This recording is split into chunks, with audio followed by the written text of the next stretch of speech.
about Bihar because yes, elections are coming up, but there seems to be a significant rise as far as when it comes to crime reports are concerned.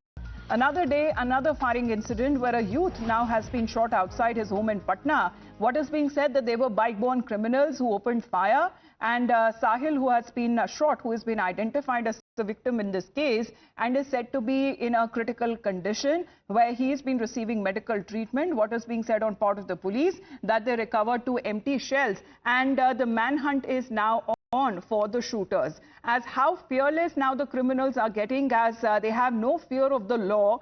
It seems that in Patna there is yet another incident of crime that has been reported where a young man was shot at by bike riding criminals near his own house, and now being said when his condition is concerned, he's said to be in a critical condition while he's receiving treatment at a Patna hospital. But the man identity which has now been established, but it is still not known what was the motive and who was behind when it comes to this incident, this crime that has now been committed in Patna, in the capital itself, and right outside when it comes to this individual's home where he was shot at. Now being said that he is seriously injured and was immediately rushed to the hospital where the doctors have referred him to Patna AIIMS. However, his condition is said to be critical. The police, meanwhile, is investigating the case. We'll get